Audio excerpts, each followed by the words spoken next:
My God, this incredible HFY masterpiece found you today. Witness the legend, starting now.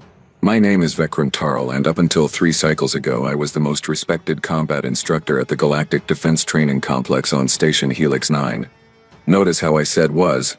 Yeah, well, there is a reason for that past tense, and it involves a human, an elbow, and my complete and utter stupidity. But we will get to that spectacular disaster in a moment.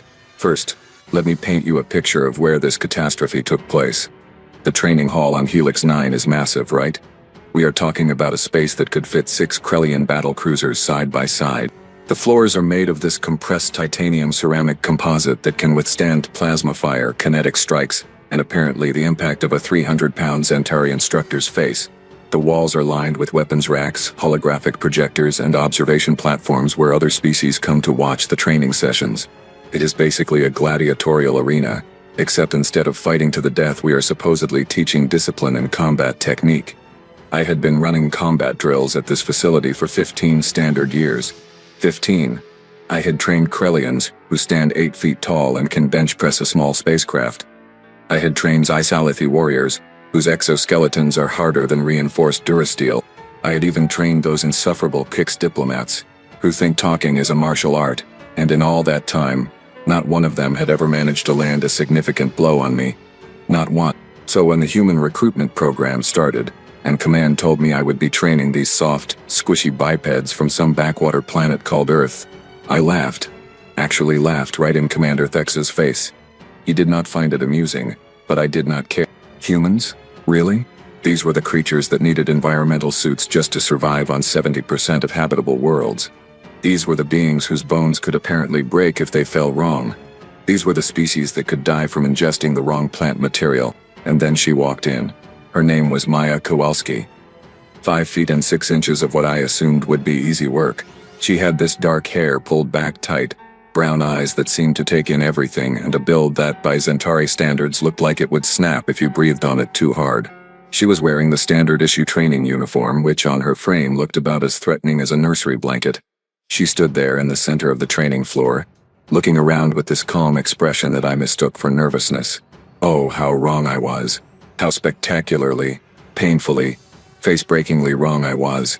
But at that moment, I just smiled my best condescending smile and prepared to show this fragile little human why the Zentari were considered the finest warriors in 9 sectors.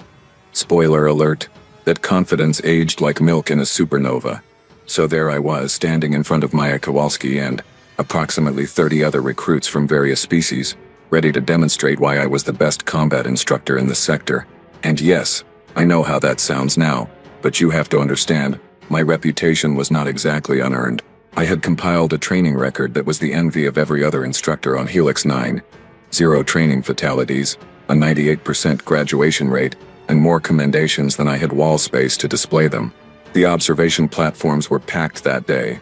Word had gotten around that humans were finally being integrated into the combat program, and everyone wanted to see how these Earth creatures would handle Zentari training methods.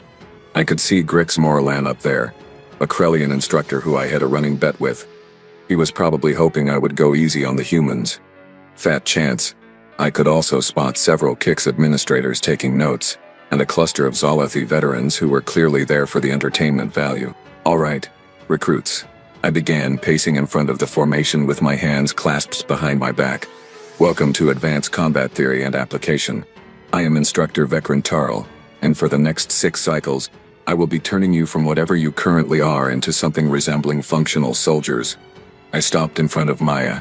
She did not flinch. Most recruits had the decency to look intimidated when a 300-pound Zentari with facial ridges and 4-inch claws got in their personal space. Not her. She just stood there, meeting my gaze with this blank professional expression. You, I said, pointing one clawed finger at her. Human, tell me what makes you think your species has any business in combat training? Sir, I was assigned here by Recruitment Command, she replied, her voice steady. No tremor, no hesitation. I intend to complete the program. Oh, I almost respected that answer. Almost, but I was too busy being an arrogant idiot to appreciate it. Assigned? Right. I turned away from her and addressed the whole group. Let me tell you all something about combat. It is not about intention. It is not about heart or spirit or any of that poetic garbage. Combat is about physical capability, reaction time, and the ability to withstand damage while delivering it in return. I moved to the center of the training floor and activated one of the sparring drones. The thing hummed to life, its mechanical limbs extending as it sized me up for combat simulation. What happened next was, I will admit, a pretty impressive display. I spent the next 5 minutes dismantling that drone with a combination of Zentari close-quarters techniques that I had perfected over decades. Strikes that could shatter reinforced plating, grappling moves that could immobilize a Krellian, footwork that made me look like I was dancing rather than fighting. When I finished, the drone was in pieces, and I was not even breathing hard. The observation platforms erupted in polite applause. Yeah, they had seen it before, but it never got old. That, I announced, turning back to the recruits, is what peak combat performance looks like. Now, I understand that most of you come from species with certain physical limitations. My eyes landed on Maya again. Some more than others. Humans, for instance, have an oxygen-based cardiovascular system that limits endurance. Your bone density is laughable compared to most military species. You lack natural armor, natural weapons, and from what I have read in the briefing, you can actually die from simple environmental temperature changes. A few of the other recruits, mostly Zolathi, made these chittering sounds that passed for laughter in their species. But do not worry, I continued, my voice dripping with mock encouragement. We will work with what you have, even if what you have is not much. Maya's expression did not change. Not even a flicker. And up in the observation deck, I heard Grix Morland say something to his companion that I could not quite make out. Later, much later, he told me what he had said. That human has the eyes of someone who has already decided how this ends. Vekron is in trouble. He was right. I was in so much trouble. After my little show with the sparring drone, I decided it was time for some hands-on instruction. And because I apparently had the survival instincts of a concussed Marlox, I chose Maya as my demonstration partner. You, human. Step forward, I commanded, gesturing for her to join me in the center of the training floor. She moved without hesitation, taking position about 6 feet away from me. Professional, controlled. I should have recognized those signs. Any competent instructor would have. But no, I was too busy being impressed with myself. Now I am going to demonstrate proper defensive posture and reaction to an incoming strike, I announced to the class. Pay attention, because this applies to all of you, regardless of your species' physical advantages, or, I glanced at Maya, disadvantages. I could hear a few snickers from the observation deck. Yeah, real funny. Laugh it up. I will move slowly so the human can attempt a basic defensive technique, I said, positioning myself just a bit too close to her. Ready? Recruit. Yes, sir, Maya replied. I should mention something here. Zentari have these facial ridges that protrude slightly forward, and our nasal structure, while not as prominent as a human's, still extends out from our face. It is sensitive, very sensitive, like critical nerve cluster that should not be struck. Sensitive. I raised my arm in an exaggerated slow-motion strike, telegraphing the movement so obviously that a blind Kix could have seen it coming. The idea was that Maya would block, I would correct her form, and everyone would see how patient and skilled I was at teaching even the most hopeless cases. What actually happened was that Maya shifted her weight, brought her arms up in a guard position that was frankly better than I expected, and then, this is the important part, I leaned in closer to adjust her stance. Too close. Way too close. My face was maybe 8 inches from hers when I said, No, you need to tuck your elbows tighter to your core like this, and reached out to physically correct her position. That is when her head snapped forward. I do not think she meant to do it. At least I hope she did not mean to do it, because if that was intentional, then I got played like a Krellian string instrument. But her forehead collided with my nasal ridge with this wet crunch sound that echoed through the entire training hall. The pain was instantaneous and absolutely spectacular. Have you ever had your nose broken? Now multiply that by about 6. Because Zentari nasal structures have about 3 times the nerve endings of a human's. I stumbled backward, both hands flying to my face, and I could feel the warm blue-green blood already flowing between my fingers. Sir, I am sorry, I did not mean. Maya started, but I was not listening. The entire training hall had gone completely silent. 30 recruits stood frozen. Up in the observation platforms, every single spectator had stopped whatever they were doing. Someone's datapad clattered to the floor. I heard Grix Morland say, "Oh, by the voice." I looked up at Maya through watering eyes, blood streaming down my face, and I saw her expression. Concerned, definitely, Maybe a bit of genuine apology. But also, and this is what I remember most clearly, there was this tiny flicker of something else. Assessed, like she was calculating what came next. She should have been calculating. Because what came next was me making the second worst decision of my entire military career. The worst decision was what I said next, through a broken nose and thoroughly damaged pride. You just assaulted a superior officer, human. Now, in my defense, I was in pain. I was bleeding, and about 50 witnesses had just watched me get head-butted by a species that I had spent the last 20 minutes describing as physically inferior. My ego was bruised worse than my nose, and I said something stupid. Really, really stupid. Maya's expression changed. The apologetic look vanished, replaced by something cold and calculating. Sir, that was accidental. I was adjusting my position when you— I do not care what it was. I snapped, taking a step toward her. Blood was still pouring from my nose and I was aware that I looked ridiculous, but I was committed now.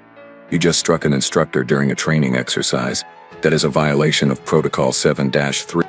I reached out to grab her shoulder. I was not going to hurt her. I swear.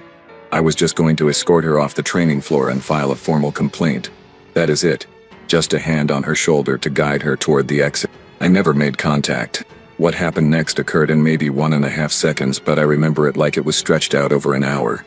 Maya's body shifted, her weight dropping slightly as she pivoted on her back foot. Her right arm, which had been hanging loose at her side, suddenly was not there anymore. I mean, it was there, obviously, but it had moved so fast that my eyes lost track of it. Then I felt it. Her elbow, that small bony point at the end of her arm, caught me right across the jaw with a force that I still cannot fully explain. Humans are supposed to be weak, right? Fragile? Yeah. Well, nobody told Maya Kowalski that. The impact sounded like someone had slapped a piece of meat against a bulkhead. My head snapped to the side, and I actually felt my jaw dislocate. Not break. Dislocate. The entire right side of my face just decided it did not want to be attached properly anymore. I was already falling before my brain caught up with what had happened. My legs, which had supported me through countless combat situations, just gave out.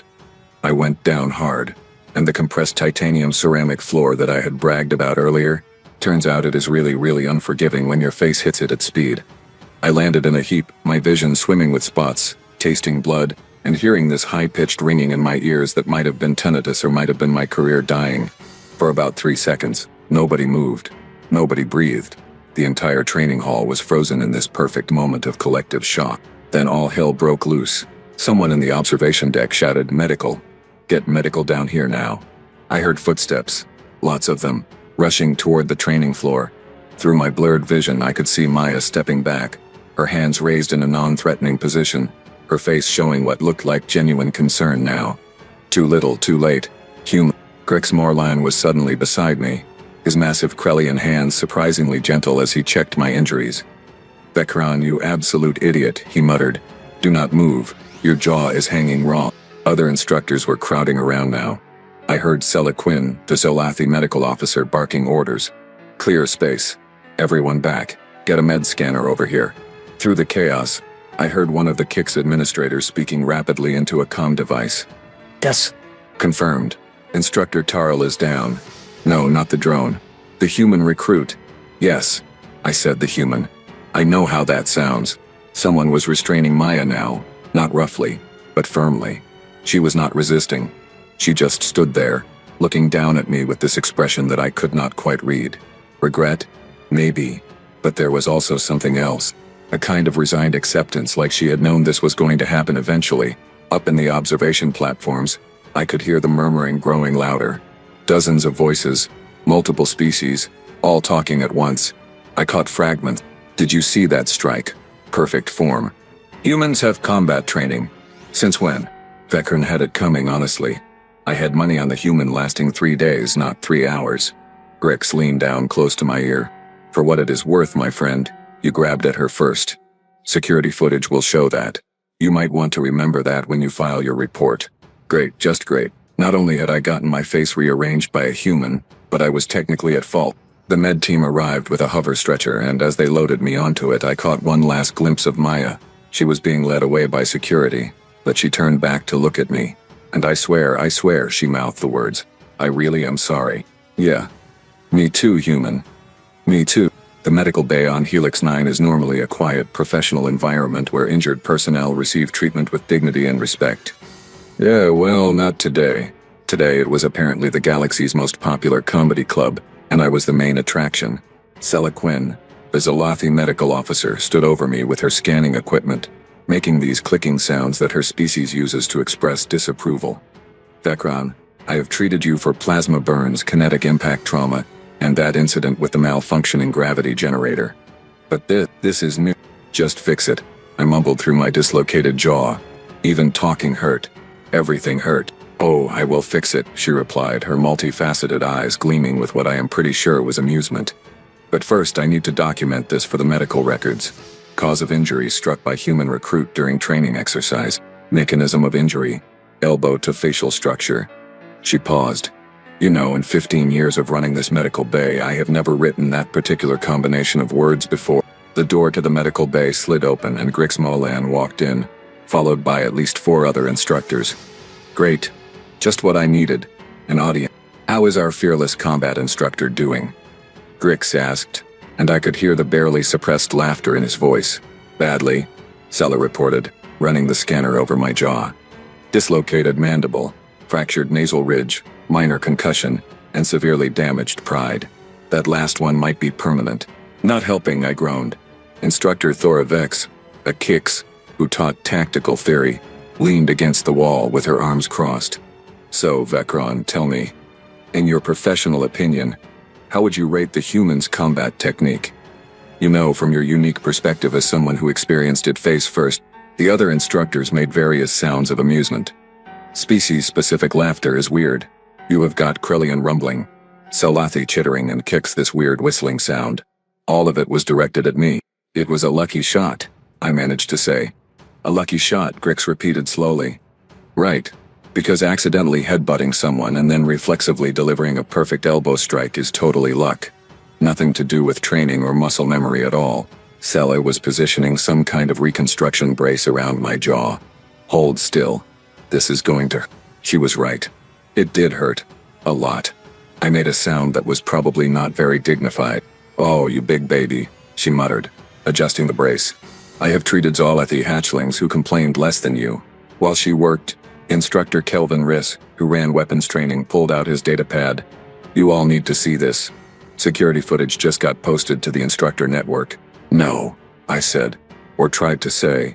It came out more like in... Yes, Kelvin replied, grinning. He turned the pad so everyone could see, and they all crowded around to watch my humiliation in high definition. I could not see the screen from my position on the med table, but I could hear the playback. My own voice, arrogant and condescending. That is a violation of Protocol 7-3. The sound of move, then that awful meaty thwack of Maya's elbow connecting with my face. The thud of my body hitting the floor. Silence for a moment. Then Thora started laughing. Actually laughing, that weird Kix whistling sound that got louder and louder until she had to lean against the wall for support. It gets better, Kelvin said, rewinding the footage. Watch her footwork. That pivot is textbook close quarters combat. And the elbow strike? That is not luck. That is trained response. Grix nodded, his expression more serious now. Earth has combat training programs. Multiple ones, apparently. Their military puts significant emphasis on hand-to-hand techniques, because they lack natural weapons. I should have mentioned that in the briefing. You think? I muttered. Sela finished with the brace and stepped back. There. Your jaw will heal in about 6 standard days. The nasal ridge will take longer. And before you ask, yes, there will be scarring. Think of it as a learning experience made permanent. My datapad started buzzing, then buzzing again, and again. Messages were flooding in. I could see the notification count climbing. 20, 40, 60. Oh, this is spreading, Kelvin observed, looking at his own pad. It is already on 3 different station networks. Someone titled it, Instructor Learns Valuable Lesson About Earth Species. Kill me now, I said. Cannot do that, Sela replied cheerfully. Medical oath. You will just have to live with this.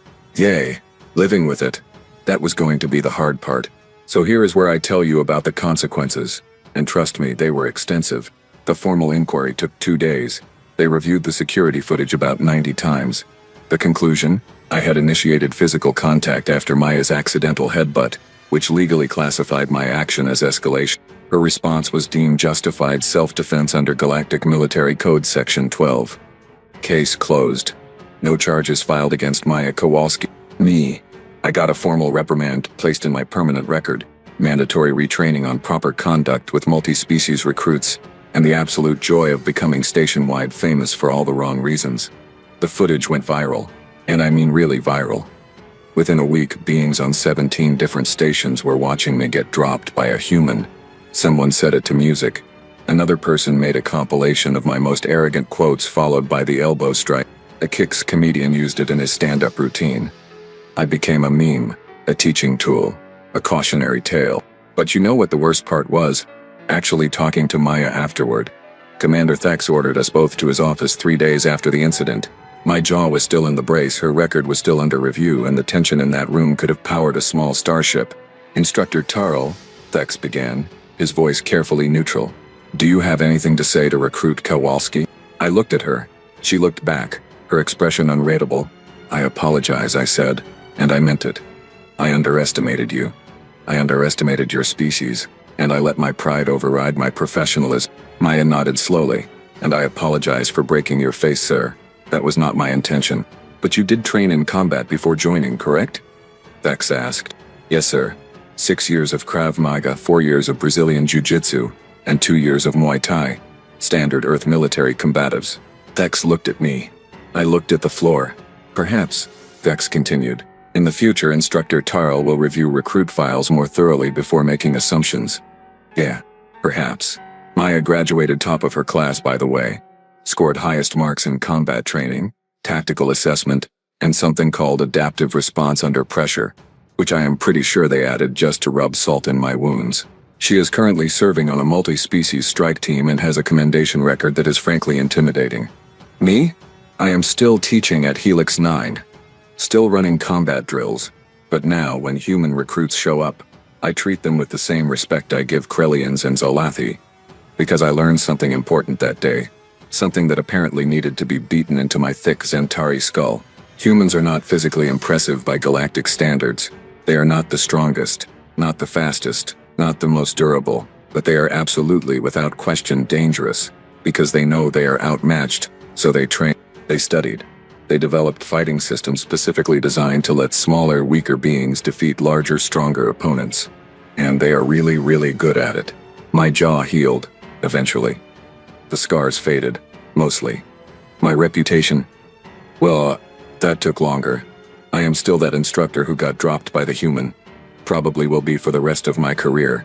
But honestly, I earned it. So if you are out there reading this, thinking about underestimating humans because they look soft and fragile, let me give you some free advice from someone who learned this lesson the hard way. Do not. Just do not. Because somewhere out there is a 5'6" human who will absolutely ruin your day, your face, and your career with one perfectly Witness executed this. elbow strike. This Trust is me on why this. God gave My humans face remembers. such an unbreakable will. No force in the galaxy can hold us back. God brought you here for a reason. If you believe in the power of the human spirit, hit subscribe. Join the golden age. See you among the stars.